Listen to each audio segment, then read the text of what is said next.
It's chemistry and you are watching Chem Science. In this video, we'll first understand in brief what is rate of reaction and how can it be calculated, and then one of the factor catalyst. How does catalyst affects the rate of reaction, that is speed of reaction. And then in terms of collision theory, we'll understand that how does the catalyst affects the rate, and then the change in the graph due to the presence of catalyst. So let's first start by understanding what is rate. It's a measure of the speed of reaction, that is how fast or how slow a reaction is, and it can be measured by either calculating or measuring how fast the products are formed or how fast the reactants are used up per unit time. So if we can calculate or measure how much amount of reactants are used up per unit time or the amount of products produced per unit time, then we can calculate the rate. So now let's understand how does catalyst affects the rate, but before that we need to understand what is an activation energy. For any reactants to react and produce the products, the reactants should have at least minimum amount of some energy, and that minimum amount of energy for the reaction to start between the reactant particles is called activation energy. If the reactant particles doesn't have enough amount of the activation energy, then the reactants will not undergo reaction to form the products, and there will be collisions, but such collisions will not be successful collisions.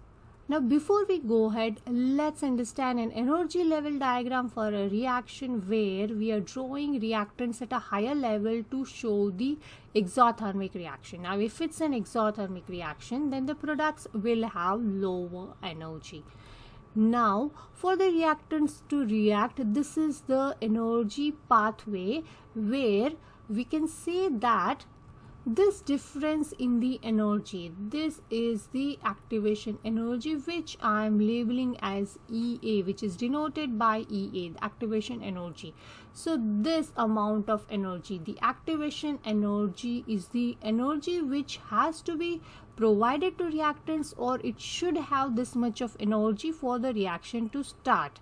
So this is an activation energy, and other than that, the change in the total change in the energy will be the difference in the energy between reactants and products, which we call as the delta H, that is the enthalpy change. So only the reactants with energy equal to or greater than the activation energy, the value of the energy which is shown here, only those reactant particles will react. Now I've shown you the energy level diagram for a reaction without a catalyst here, and as we have already seen, this difference in the energy is the activation energy, and the difference in the energy of the products and reactants is the enthalpy change.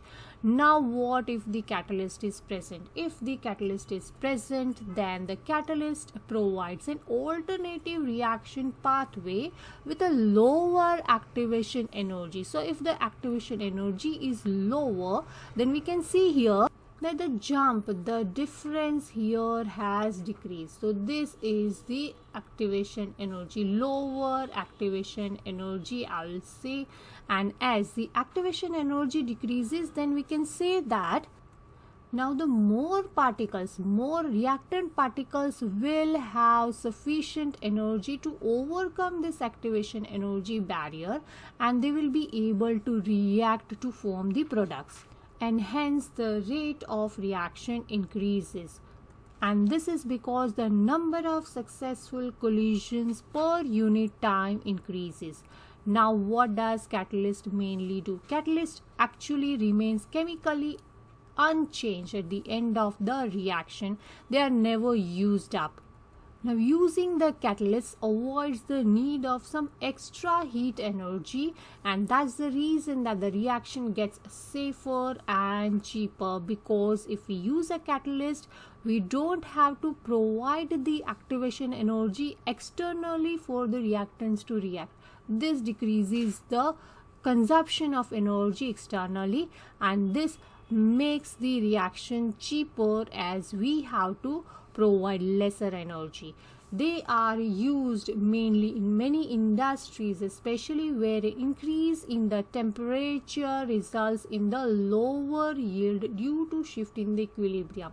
Now for that you need to also watch the video of what is an equilibrium reaction and how does the temperature affects the equilibrium. But then in short you can see that there are many equilibrium reversible reactions where increasing the temperature definitely increases the rate, but it decreases the yield of the product. In such cases we can't use a higher temperature, so using of the catalyst will definitely increase our yield and it will increase also the rate. Examples for this are Haber's process for making ammonia or the Contact's process for making sulfuric acid. Now let's understand the use of catalyst on the concentration versus time graph for the products. Now here you can see that as the time passes, the concentration of the product increases, and this is the time at which the line became horizontal. So this is the time at which the reaction got over, and as we have seen earlier that at any particular time if we find out the gradient or the slope of that tangent at that time will give us the rate. So rate, you can say that rate is equal to the slope or gradient, and that is the change in the concentration which you can find out from the y-axis of that tangent divided by the change in the time, which we can find out from the x-axis of that tangent, the difference in the time for that particular tangent at a given time. This is how we can find out the rate. Now what effect does a catalyst will have on the graph?